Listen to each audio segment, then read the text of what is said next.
शुरू। देशों की विदेश नीतियों के रणनीतिक उद्देश्य तथा भौगोलिक निर्देश अंतर्राष्ट्रीय संवाद की रूपरेखा को मोटे तौर पर परिभाषित करते हैं। विराम। फिर भी विदेश नीति लगातार बदलती और दुरुस्त होती रहती है। उसे घरेलू बाध्यताओं तथा वैश्विक संपर्क की संभावनाओं एवं क्षमताओं के अनुसार और भी दुरुस्त किया जाता है ताकि उसके राष्ट्रीय हितों को तत्कालीन सरकार की धारणा के अनुसार सर्वश्रेष्ठ तरीके से साधा जा सके। विराम। भारत भी अपवाद नहीं है और गुट निरपेक्षता हो या प्रमुख शक्तियों को चुनकर उनके साथ गठबंधन करना हो, राष्ट्रीय हित के मामलों तथा विदेश नीति के मूल उद्देश्य पर आज़ादी के बाद से अभी तक समूचे राजनीतिक वर्ग का एक समान मत रहा है। विराम। छोटे या लंबे समय में संभावित लाभों के मुताबिक परिवर्तन किए गए हैं, किंतु मई 2014 में प्रधानमंत्री नरेंद्र मोदी के सत्तासीन होने के बाद से विदेश नीति में विस्तार की शैली, तरीकों तथा घटकों में नाटकीय परिवर्तन हुआ है। विराम। इसके परिणामों से कुछ लोग असहमत हो सकते हैं, किंतु परिवर्तन सामने दिख रहे हैं। विराम। प्रधानमंत्री मोदी ने इंडिया फर्स्ट को सारगर्भित तरीके से विदेश नीति का प्रमुख उद्देश्य बना दिया और अपने शपथ ग्रहण समारोह में दक्षेश नेताओं को न्योता देकर पड़ोस को प्राथमिकता देते हुए संपर्क आरंभ किया। विराम। जिसे कई पर्यवेक्षकों ने उत्कृष्ट और असाधारण लेकिन आवश्यक शुरुआत का नाम दिया। विराम। हमारे मामले में आतंकवाद को प्रायोजित करने वाले पाकिस्तान के अड़ियल रवैये के बावजूद प्रयास जारी रहने चाहिए। विराम। पैरा।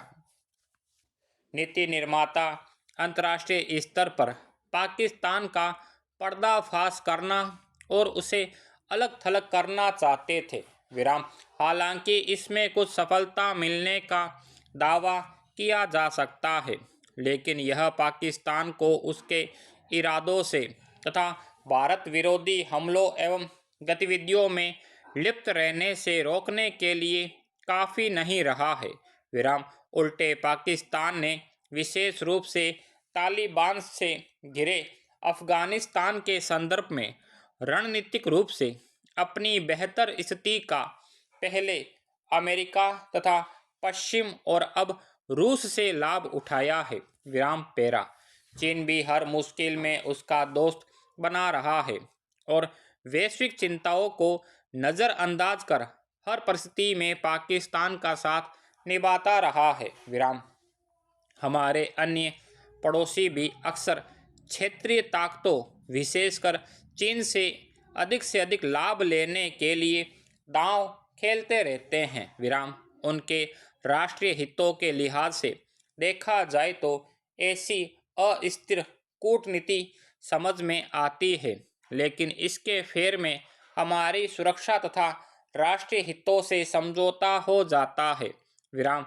इस उपक्षेत्र में भारत को दबाकर रखने अथवा नीचा दिखाने की इच्छा वाली किसी प्रमुख शक्ति से सह पाए बगैर क्या हमारा कोई भी पड़ोसी इस तरह अवज्ञा कर सकता है। विराम। पैरा।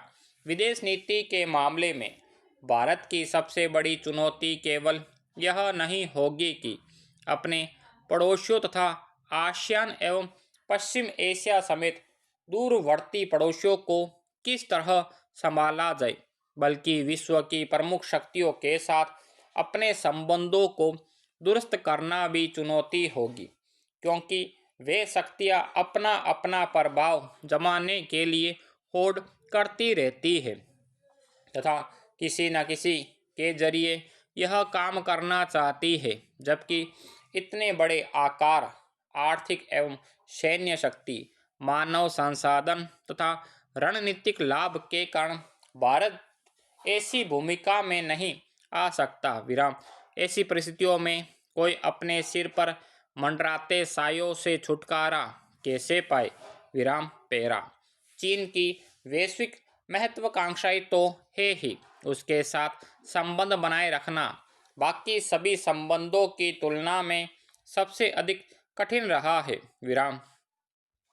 चीन ने अपनी वित्तीय एवं सैन्य ताकत के जरिए तथा दरिया दिल्ली से खैरात बांटकर भारत के पड़ोस में अपना मजबूत प्रभाव जमा लिया है, जो हमारी विदेश नीति के उद्देश्यों की राह में बाधक बन सकता है विराम। चीन की रणनीति उसकी चीन पाकिस्तान आर्थिक गलियारों परियोजना और बेल्ट एंड रोड परियोजनाओं के लिए सटीक बैठती है विराम। वास्तव में इससे चीन का प्रभाव और भी आगे तक चला जाता है, जो रणनीतिक रूप से हमारे लिए असहजता भरा हो सकता है विराम। चीन ने नेपाल और श्रीलंका के साथ अपने रक्षा संबंध और भी मजबूत किए हैं विराम। इसका मुकाबला करना है तो क्षेत्र में हितधारकों को उसी प्रकार का लेकिन और भी आकर्षक तथा व्यवहारिक प्रोत्साहन देना होगा विराम पेरा। जहाँ तक चीन भारत संबंध है तो प्रत्यक्ष तौर पर सब कुछ सहयोग प्रतिस्पर्धा का नमूना लग रहा है विराम। लेकिन चीन मौके की ताक में भारत की तरफ देख रहा है और रूस जैसे भारत के पारंपरिक साझेदारों को दूर ले जाने की कोशिश भी कर रहा है।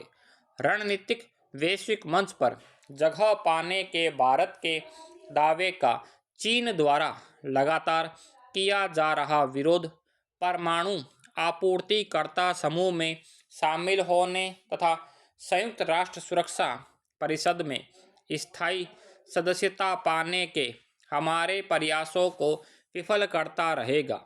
चीन, पाकिस्तान, रूस के बीच कुछ समय पहले हुई बैठकें तथा भारतीय सैन्य प्रतिष्ठानों पर आतंकी हमले होने के बावजूद रूस पाकिस्तान सैन्य अभ्यास इसका उदाहरण है विराम पेरा।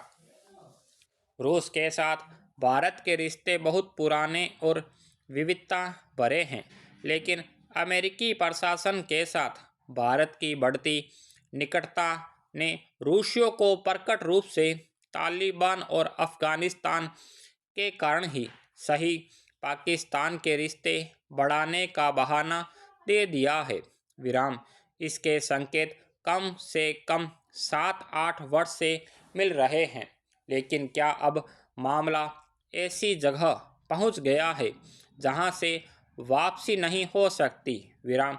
कुछ वर्ष पहले तक यह मान लिया गया था कि रूसी प्रशासन पाकिस्तान की बातों में नहीं आएगा, लेकिन हकीकत यह है कि ऐसा हो चुका है और अब उसका सामना करने और उन्हें अलग करने की ज़रूरत है विराम पेरा। कारोबार से ज़्यादा समझ आने वाली भाषा कोई नहीं विराम।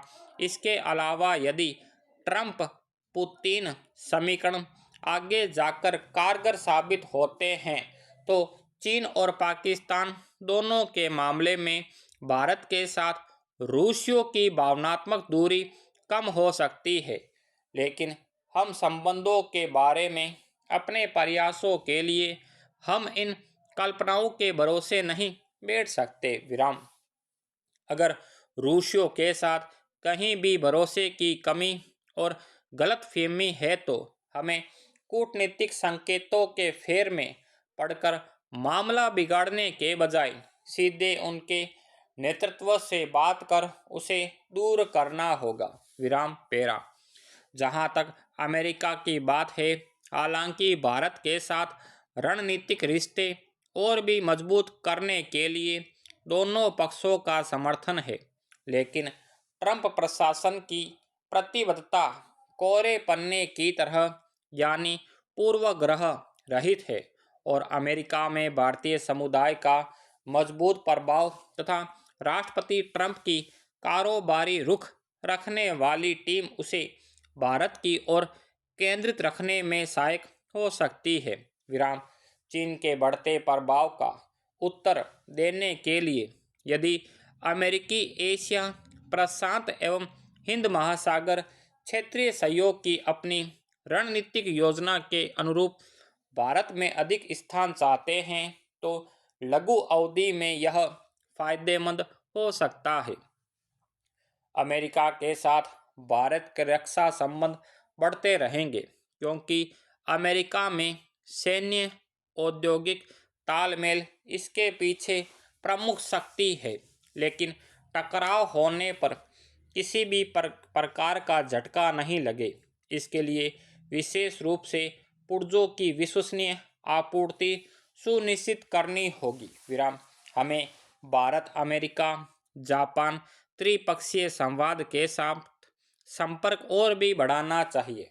या बेहतर होगा कि समान क्षेत्रीय उद्देश्यों वाले समूह में ऑस्ट्रेलिया को भी शामिल कर चतुर्थ पक्षीय संपर्क बढ़ाया जाए। विराम पेरा अंततः दुनिया बदलेगी और विशेष रूप से प्रमुख शक्तियों के बीच नए द्विपक्षीय समीकरण बन सकते हैं, जिनका आतंकवाद के खिलाफ लड़ाई और वैश्विक अर्थव्यवस्था एवं व्यापार अभी जारी संघर्षों या धीमे धीमे सुलग रहे टकरावों पर प्रभाव सकारात्मक हो सकता है या नहीं हो सकता है, लेकिन होगा जरूर। विराम भारत को प्रासंगिक बने रहने के लिए जोखिमों की थाह लेनी होगी और अपना रुख तय करना होगा। स्टॉप।